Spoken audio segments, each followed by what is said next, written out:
Hello.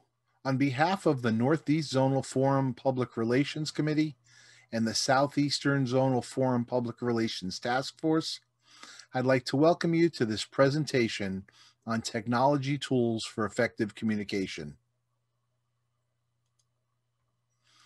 Today we will discuss some of the technology-related tools that NA service bodies can use for effective communication.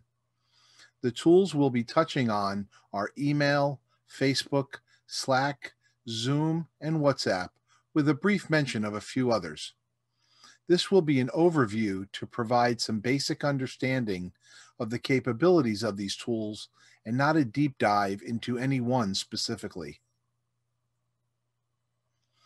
The first on our list is email. Email has been around for almost 30 years and is a tried and true technology.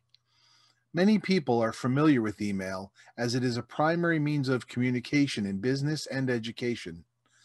There are a couple of options to mention about using email, though, that can increase effectiveness. One option is the use of distribution groups.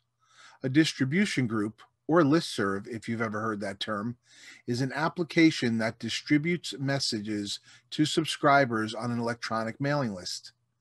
NAWS, or NA World Services, has various distribution lists. The Just for Today mailing is an example of one of those.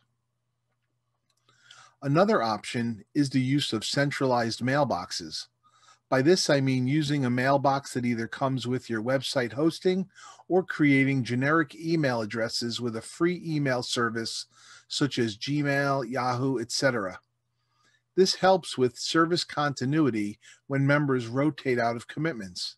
For example, an area secretary can use an area email account to distribute minutes and other area announcements, as well as keep a centralized address list of all interested members.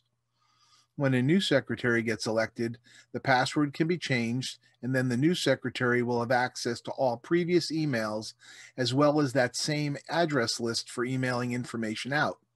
And for those interested members, the emails continue to come from the same area email account. Next on our list is Facebook, and as with email, there are a couple of different options for effectively communicating within service bodies. The first option I want to discuss is Facebook groups. Facebook groups have become a very common way for NA members to communicate these days. Groups can be configured to be private or public, with private being the preferred method for NA communication. With a private group, only members of the group can see posts in the group or who the other members are. Conversations are somewhat threaded, as users can reply to a single post. If someone needs to discuss a different subject, they just create a new post that people can then reply to. Also, files and images can be shared in groups, and accessing groups on mobile devices is very easy. Messenger is another option, and although used mainly for one-to-one chat, there is the ability to create a group with Messenger as well. This may not be a great option for regular communication between a lot of committee members, but it is worth a mention. Slack is one of the newer communication tools. It's sort of a cross between old-fashioned chat rooms and a discussion board.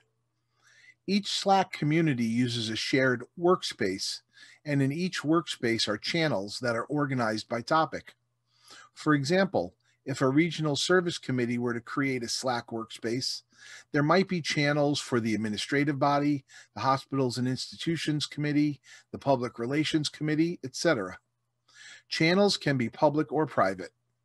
Direct messaging allows private conversations that won't create clutter in the workspace, and there's even integrated audio calling.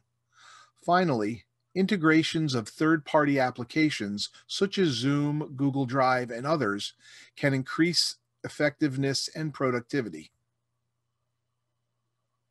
Speaking of Zoom, by now most of us know what Zoom is, the video conferencing tool that quickly became the standard for virtual NA meetings. It is also heavily used for service committee meetings as well. However, Zoom isn't a great tool for asynchronous communication, that is, communication where you don't expect immediate responses. although there is a chat tool function in the Zoom client. One of the pluses to Zoom is its low technical barrier of entry, as we've seen here in 2020 with the huge uptake of Zoom for virtual meetings. As opposed to some of the other tools, Zoom allows our members to see each other. There's also a lot of tutorial videos available, as well as a lot of experience within the fellowship now. On the downside, it's not really used for much more than meetings.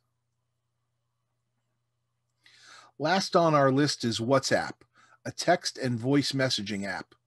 It's similar to text messaging, or SMS, and phone calls. The strength of WhatsApp is its use internationally by many NA members, thus allowing for good collaborative communications with members in other time zones. You can set up groups in WhatsApp, and members can join via a link or QR code invite. Like many other applications, however, WhatsApp is sort of a walled garden in that you can only communicate to other WhatsApp users. I do want to take a moment to mention a few other applications that we know are being used in NA service. Unfortunately, at this time the video is created, we didn't have enough experience with these others to do more than just mention them. Discord is a group chatting platform that uses text and audio communications. HubSpot is a CRM, or customer relationship management tool. Trello and Basecamp are both project management applications. And I'm sure there's even more, but again, this presentation was just meant to be an overview of the more common technology tools that are used by NA service bodies for effective communication. So I hope this was helpful. Thank you for watching and have a good day.